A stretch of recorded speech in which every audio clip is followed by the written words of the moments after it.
Hello friends, welcome to यज्ञ investment academy. आज हम बात करने वाले हैं हनीवेल ऑटोमेशन के पार्ट 2 के बारे में। पार्ट 1 में हमने अच्छे से कंपनी क्या करती है, किस इंडस्ट्री में है, राइट, सब चीज़ अच्छे से समझी और उनके गवर्नेंस के बारे में भी, जो जो रेड फ्लैग्स थे एज एमएनसी। कई बार कई एमएनसीज के कुछ कुछ इश्यूज रहते हैं, तो वो सब चीज़ें भी अच्छे से हमने वहाँ समझी हैं, राइट। अब फाइनेंशियल्स के बारे में बात करते हैं डायरेक्टली, और फिर हम वैल्यूएशन के बारे में भी बात करेंगे। पार्ट 2 में स्टार्ट करते हैं डायरेक्टली फाइनेंशियल्स, राइट। तो सेल्स ग्रोथ जो है, अगर हम देखें लास्ट 10 साल में, तो कुछ सिग्निफिकेंट नहीं है, राइट। 4.2, 6.86 मतलब लो सिंगल डिजिट नंबर्स ही हैं। लेकिन प्रॉफिट मतलब पे काफी फोकस किया है, तो डेफिनेटली एफिशिएंसी इंप्रूव की है कंपनी ने, ठीक है। तो I am sure ROC numbers वगैरह जो हम देखेंगे तो काफी अच्छे लगेंगे। तो वो अगर हम देखें तो they have done a lot of good job है, ठीक है। और इवन फ्रॉम विद कोविड के हिसाब से मुझे लगता है कि the sale percentage was decently well, मतलब क्योंकि जो कैपिटल गुड्स पे बहुत ज्यादा इंपैक्ट हुआ है, ठीक है। तो उस हिसाब से सिर्फ -5.7% सेल्स, और बोलते हैं कि एक्सपोर्ट रेवेन्यू काफी अच्छा इंप्रूव किया था।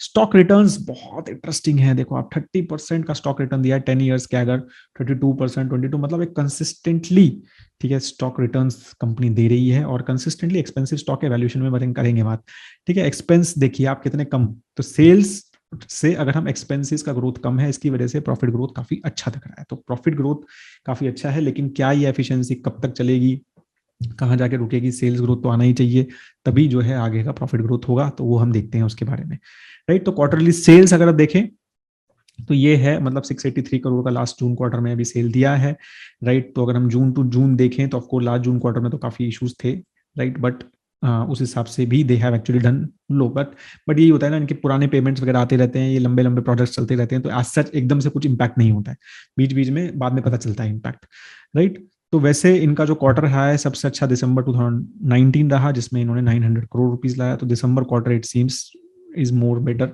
फॉर देम, ठीक है। और दिसंबर इनकी क्लोजिंग भी होती है, तो ऐसा तो नहीं है क्लोजिंग के चक्कर में अच्छा जाता है। चलो ठीक है, देखते हैं, ठीक है। तो ऑपरेटिंग प्रॉफिट जो है वो कंसिस्टेंटली प्रॉफिटेबल कंपनी है, अच्छा खासा प्रॉफिट ऑपरेटिंग रहता है कंपनी का। और कैश फ्लोज वगैरह पे भी हम देखेंगे तो बहुत अच्छा कैश फ्लोज है, ठीक है। बट कंसिस्टेंटली वैसे ही है, कुछ ऐसा वो नहीं है। नेट प्रॉफिट भी एक, मतलब 100 करोड़, 150 करोड़ रुपीज का net profit currently consistently company करती है। एनुअल में अगर देखें तो which gives us a better picture. तो जैसे मैंने बताया, सेल्स ग्रोथ बहुत फास्ट नहीं है, लेकिन वो लास्ट ईयर के हिसाब से, क्योंकि ये ट्रेलिंग रिटर्न्स है, ठीक है। और अगर हम यहां से देखें और यहां से ये 5 साल का ग्रोथ देखें तो ऑलमोस्ट 10.5% का ग्रोथ कैगर है ये, ठीक है। अगर हम ये सोचें कि चलो यार कोविड की वजह से गिरा है तो छोड़ दो इसको, तो ये 5 साल का ग्रोथ जो है वो 10.5% का सेल्स है, which is decent, not bad, right. तो वो मतलब ऑब्वियसली एंड इंडिया की GDP didn't do very well in this time, I think. तो उस हिसाब से मुझे लगता है कि अगर जीडीपी ग्रोथ अच्छी होती है तो ये चीज और अच्छी हो सकती है, right. And that's what they are expecting, ठीक है। तो लेकिन इसमें एक चीज और ध्यान रखनी है कि ये जो रेवेन्यू है, इसमें एक्सपोर्ट का जो कंट्रीब्यूशन है वो बढ़ा है लगातार। तो एक्सपोर्ट का growth rate is actually more than the there domestic business. तो अगर हम 10.5% का रखता है तो मुझे लगता है कि उसमें से एक बड़ा सेगमेंट जो है वो एक्सपोर्ट रेवेन्यू ग्रोथ रेट का ज्यादा रहा है rather than India domestic. So that is again a small red flag, और I would say yellow flag है, ठीक है। तो ये रहा। बाकी एनुअल ऑपरेटिंग प्रॉफिट का ग्रोथ रेट बहुत ही अच्छा रहा, मतलब ऑपरेटिंग प्रॉफिट अगर आप देखें 2015 के बाद सडनली बहुत अच्छे से इन्होंने कंसिस्टेंटली डबल डिजिट ग्रोथ दिया है, ठीक है। और इवन मतलब लास्ट ईयर भी ऑपरेटिंग प्रॉफिट उनका रहा, राइट। और सिमिलरली ऑब्वियसली पैट भी। तो एक एफिशिएंसी का पे काफी फोकस हुआ है क्लियरली, राइट। सॉफ्टवेयर पे भी काफी फोकस हुआ है, तो उसकी वजह से भी मुझे लगता है कि एफिशिएंसी पे काफी इंप्रूवमेंट हुआ होगा, राइट। हाँ, अब यहाँ पर जो रेड फ्लैग्स अगेन, ठीक है। तो रिलेटेड पार्टी ट्रांजेक्शन बहुत बड़ा है, 4455 करोड़ रुपीज का रिलेटेड पार्टी ट्रांजेक्शन है तो दूसरी कंपनी के साथ। बट यस, ये क्या कहते हैं, इसमें थोड़ा बहुत एक्सपोर्ट्स भी है, या फिर जो इंडियन डिविजन है उनके साथ भी काम है। जो दूसरा रेड फ्लैग जो काफी बार हर जगह पे मैंने देखा, वो है कि इनका जो कन्वेंस एक्सपेंस है ना, ट्रैवल और कन्वेंस एक्सपेंस, वो बहुत ज्यादा है। मतलब 251 crore rupees they spent on travel and conveyance last year 2020 में, और 2021 में दे स्पेंट 180 करोड़ रुपीज, जबकि लॉकडाउन था। तो ये बहुत बार, काफी बार आया हुआ है कि इसके ऊपर थोड़ा सा देखना चाहिए कि क्या चक्कर है, इतना ज्यादा कहाँ खर्चा करते हैं ये ट्रैवल और एक्सपेंस पे। बट ये होता है, राइट। और 9% तक 2020 में था कि 10% सेल का एक्सपेंसेस, जो टोटल एक्सपेंसेस है उसका एक्सपेंस जो है वो ट्रैवल और कन्वेंस पे है, which is very high, right, ठीक है। तो वो आपको रेड फ्लैग बता दिया, इसका आंसर कोई नहीं दे रहा है, अर्निंग कॉल ही नहीं होती तो कैसे पूछें, राइट। कैश फ्लो एनालिसिस जो है वो कंसिस्टेंटली एक मतलब फ्री कैश फ्लो जनरेट करती है कंपनी, और क्या कहते हैं, वर्किंग कैपिटल भी अच्छी है, मतलब और मतलब ओवरऑल ऑपरेटिंग कैश फ्लो भी कंसिस्टेंटली कंपनी जो है वो हमारी ये जनरेट करती है overall, right. Operating cash flow देखें तो 2812 करोड़ रुपीज है, विच हैज इंक्रीज्ड, राइट। और free cash flow to firm is 1441 crore rupees. तो एक consistently cash flow generating company है ओवरऑल, राइट। 1 ईयर ट्रेंड भी अगर हम देखें तो 630 करोड़ रुपीस का ओसीएफ है, which is pretty good. Profitability ratios भी देखें यहाँ पर, तो एक जैसे मैंने बताया था कि आपको सेल इतनी नहीं बढ़ी है बट प्रॉफिट बहुत बढ़ रहे हैं, तो वो क्लियरली यहाँ दिख रहा है कि आप देखो आरओसी आरओई लेवल्स जो है वो कंसिस्टेंटली रिटर्न्स बढ़ रहे हैं। इसका मतलब कंपनी अपनी efficiencies, profitability ratios, return ratios पे फोकस बहुत कर रही है, और 35% तक का आरओसी पे ले गए हैं, 25 का आरओई पे ले गए हैं, which is pretty good, right. Cost of capital के हिसाब से मतलब काफी अच्छा एक रिटर्न जनरेट कर रही है कंपनी। ऑब्वियसली अभी लास्ट ईयर कम हुआ है, but I think it can grow again back. Debt zero debt company है, कंसिस्टेंटली इंटरेस्ट कवरेज रेशियो बहुत अच्छा है, कोई प्रॉब्लम नहीं है। पीयर कंपैरिजन अगर हम करें तो 35,000 करोड़ के आसपास की मार्केट कैप है, which is equivalent to almost ABB Siemens की ज्यादा है। लास्ट 1 ईयर में इनकी ग्रोथ रेट सबसे कम इंपैक्ट हुई थी, बाकियों की ज्यादा हुई थी। प्रॉफिट भी इनका कम हुआ था, एबिट भी कम परसेंटेज इंपैक्ट हुआ था इनका। आरओसी आरओई इनके ज्यादा है बाकियों से। डेट टू इक्विटी जीरो है तीनों का। तीनों एमएनसीज हैं, काफी स्ट्रॉन्ग, बहुत बड़े नाम है इंजीनियरिंग सेक्टर में और कैपिटल गुड सेक्टर में, राइट। और एबीबी का एनालिसिस मैंने ऑलरेडी किया हुआ है, तो आप you can see that. Working capital भी देखें तो वो भी बहुत अच्छी है, मतलब negative cash conversion cycle, it is excellent. Receivable days आप देखेंगे थोड़ा बड़े हैं 521 में, बिकॉज सप्लायर्स के साथ इशू हुए होंगे, बट स्टिल मैनेजेबल हैं। और पेएबल डेज बड़े हैं, तो मतलब which is manageable. Inventory days भी आर वेरी वेरी लो, तो which is very good. Forensic analysis भी हमने किया है इसका, ठीक है। तो सीएफओ जो होता है वो मोस्टली 8 to 120% कैश फ्लो जो ऑपरेशन से 8 to 122% का होना चाहिए। एबिटा इनका 95.69 है, which is decently good, right। Trade receivables, increase in trade receivables जो है 90 डेज जो मोर देन है वो बढ़ा है, बट आई थिंक वो एक कोविड का इम्पैक्ट की वजह से है, तो I don't think it is a major ऐसा कुछ चक्कर, मतलब पंगा नहीं लगता है मुझे उसकी वजह से। कंटिजेंट लाइबिलिटीज कोई है क्या मेजरली, तो कुछ ज्यादा नहीं है। 139 करोड़ रुपीज, मतलब जो कंटिजेंट लाइबिलिटीज हैं जो आ सकती हैं इनके केसेस वगैरह के ऊपर, इनके ऊपर, तो विच इज नॉट मच, 5% ही है नेटवर्थ की, which is I think very comfortable, और वो लगातार कम हो रही है, तो which is means they are winning the cases which they have issues with, right. और उसमें सेल्स टैक्स की कंटिजेंट लाइबिलिटी सबसे ज्यादा है, और इनकम टैक्स की बात है, तो मतलब मुझे लगता है कि ज्यादा प्रॉब्लम नहीं है यहाँ पे, ठीक है। ऑडिट फी जो है वो डिक्लाइन हुई है, और अच्छा डेलॉइट इनका ऑडिटर है, तो काफी स्ट्रॉन्ग बड़ा ऑडिटर है, ठीक है। मैनेजर रिम्यूनरेशन भी ज्यादा नहीं है, राइट, तो which is also pretty good. और बाकी हमने जो ऑडिटर्स की इनकी स्टेटमेंट्स देखी और उनके कमेंट्स देखे, तो विच वर प्रेटी गुड, मतलब overall governance standards are high, ठीक है। तो वैसा मतलब बैलेंस शीट के हिसाब से आई एम से, तो ये फाइनेंशियल्स में काफी पॉजिटिव है मेरे को लगता है। Growth rate positive, profits, cash conversion cycle negative, good operating leverage, zero debt company, strong profit, मतलब सब कुछ काफी अच्छा दिखता है, राइट।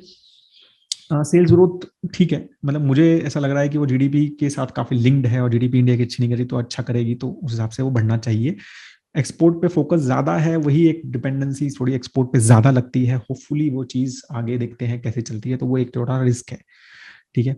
और high related party, high travel cost, वो आपको मैंने बताया ही, ठीक है। तो ओवरऑल मैंने तो अभी इसको फाइनेंशियल्स में जो ओवरऑल दिख रही है जैसे स्ट्रॉन्ग कंपनी दिख रही है, तो फाइनेंशियल्स तो green I think we should give, ठीक है। वैल्यूएशन के बारे में और बात कर लेते हैं फटाफट। तो हनीवेल ऑटोमेशन लास्ट 3 इयर्स में एक बहुत अच्छा ग्रोथ रिया है, 100% प्लस स्टॉक 120-130% का ग्रोथ रेट दिया है कंपनी ने, राइट। अगर हम एस मिड कैप के साथ देखें तो उससे बेटर रिटर्न्स दिए हैं, या इंफ्रा के साथ देखें तो उससे भी बेटर रिटर्न्स कंसिस्टेंटली कंपनी ने दिए हैं। और स्टॉक का अगर आप, मैं ऑलरेडी बता चुका हूँ कि बहुत जबरदस्त है, 10 ईयर्स में 30%, मतलब और क्या चाहिए, राइट। 30% कैगर कंपनी ने कंसिस्टेंटली परफॉर्म किया है स्टॉक ने, राइट। पीई हमेशा से ज्यादा रहा है, देखो आप अगर हम मीडियन पी देखें तो 1 ईयर का 80%, 80, 60, तो एक एक्सपेंसिव प्रीमियम वैल्यूड स्टॉक है, बिकॉज एक एमएनसी है, बहुत अच्छा नाम है, और ग्लोबल भी अच्छे कर रही है कंपनी, राइट। तो वो उसको प्रीमियम वैल्यूएशन तो मिलना ही है, ठीक है। हाई क्वालिटी कंपनी है, अच्छा काम करते हैं, बहुत बड़े बड़े इनके क्लाइंट्स हैं,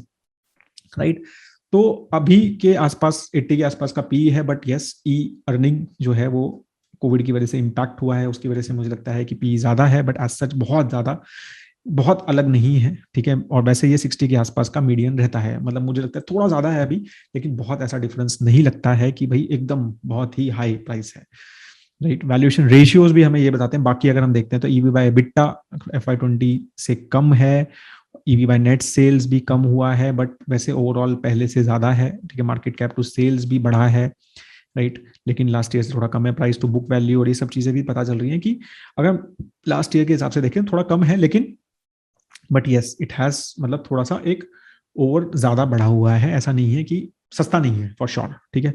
स्टॉक एमएनसी ट्रेड हाई क्यों होती है, स्मूथ होता है, मैनेजमेंट लोगों को लगता है कि बेटर रहता है इनका, बहुत बड़ा ब्रांड होते हैं, बैलेंस शीट बहुत स्ट्रांग होती है, क्लीन होती है, बहुत सारा cash flow free cash flow generate हो रहा है, अच्छे खासे रिजर्व्स हैं बहुत कंपनी के पास, राइट। तो और एक क्लीन बिजनेस होता है, और क्या कहते हैं मतलब बड़े बड़े क्लाइंट्स होते हैं, तो वो सब चीजों की वजह से बेनिफिट रहता है, ठीक है। अगर रिलेटिव वैल्यूएशन भी की बाकी एमएनसीज के साथ इनकी हमने, तो फिर भी इनका मतलब, और बाकी एबीबी तो और भी ज्यादा वैल्यू पी वगैरह के हिसाब से भी, और इवन ईवी बाय बिट्टा के हिसाब से भी, तो बाकी और भी ज्यादा है, तो उस हिसाब से दे आर ओके, मतलब ऐसा कुछ ज्यादा वो नहीं लग रहा है वैल्यूएशन, ऐसा नहीं लग रहा है कि अरे बहुत ही एक्सपेंसिव है हिस्ट्री के हिसाब से, और ऐसा भी नहीं लग रहा है कि नहीं यार बिल्कुल सस्ता है, ठीक है। तो मुझे लगता है कि एक एलो जो है ऊपर हमें रखना चाहिए, ठीक है। एक डिसेंटली वैल्यूड है, जो इनका हिस्ट्री है उसके हिसाब से ही वैल्यूड है। एक्सपेक्टेशन में आपने देख ही लिया, तो अगर हम स्वॉट लास्ट में करें तो पेरेंटेज तो है, ब्रांड वैल्यू है, R&D एक्टिविटीज पेरेंट की है, डेट फ्री कंपनी है, हेल्दी प्रमोटर होल्डिंग है 75%, तो वो बट काफी अच्छा है, और हाई ग्रोथ एरियाज में प्रेजेंट है, राइट। तो स्ट्रेंथ तो है कंपनीज के पास, ठीक है। और एक्सपोर्ट सेक्टर में काफी एक अच्छा ग्रोथ है यहाँ पर, और लिखना चाहिए कि एक्सपोर्ट में जो चाइना का जो गेम चेंज हो रहा है, और इंडिया एक ऐसे मैन्युफैक्चरिंग वो है अपॉर्चुनिटी भी बोल सकते हैं उसको, राइट। तो वहां पर एक अच्छा स्ट्रेंथ ये कंपनी क्रिएट कर सकती है।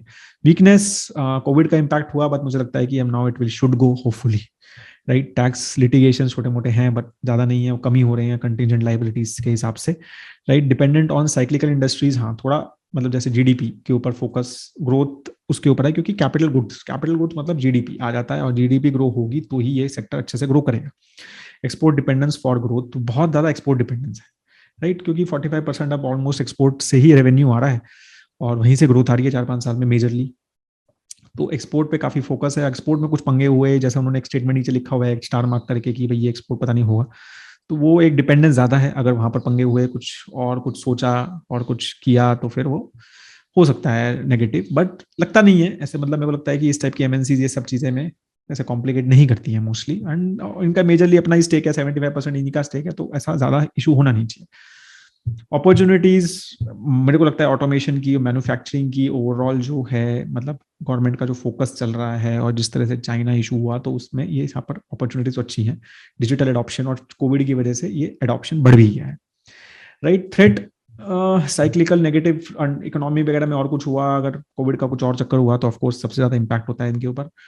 आईटी कंपनीज के साथ भी इनका अभी जैसे software they are again focusing, और बार बार इंटरव्यू में मैं सुन रहा था कि सॉफ्टवेयर बहुत फोकस करने वाले हैं, राइट। तो दे आर सेइंग कि हम सॉफ्टवेयर का अपनी कैपेबिलिटीज बढ़ाना चाहते हैं, और हमारी अब 50% जो है एम्प्लॉइज सॉफ्टवेयर एम्प्लॉइज हैं, इंजीनियर्स हैं। तो अगर जितना आप सॉफ्टवेयर की तरफ जाएंगे, उतना आप हमारी आईटी कंपनी के साथ कॉम्पीट करेंगे, ठीक है। और फिर वो कॉस्ट एंड ऑल दिस के ऊपर फिर वो चीजें हो सकती हैं, तो वो एक थोड़ा थ्रेट है, मतलब but again they have their advantage of being a hardware company as well. और जो वो काम कर सकते हैं, शायद आई डोंट नो कि वो आईटी कंपनीज इंडिया की उस टाइप पे कर सकती है नहीं कर सकती, मैं नहीं जानता हूँ, आपको पता है तो बताइए, बट वो एक छोटा सा थ्रेट मुझे लगता है। बाकी गवर्नेंस के इश्यूज हमने डिस्कस कर ही लिए हैं, राइट। तो वो सारी चीजें हमने यहाँ पर आपके साथ बात कर ही ली है। If you have any other question, आपको अच्छा लगा तो प्लीज अच्छा भी बोल दो नीचे, ठीक है। बुरा लगा तो बुरा बोल दो, और अगर कुछ आपके कमेंट्स हैं, आपको कोई क्वेश्चन है इसके ऊपर और, तो वो भी बता दीजिए, ठीक है। एंड बाकी देखते हैं नेक्स्ट कंपनी भी, अगर कोई और इंटरेस्टिंग कंपनी है, आपको लगता है कि इस टाइप का एनालिसिस हमें करना चाहिए, और आपको पूरा बिजनेस अच्छे से सारी चीजें 5G फ्रेमवर्क पे समझाना चाहिए, तो प्लीज हमें बताइए। Have a great time head दोस्तों, जय हिंद।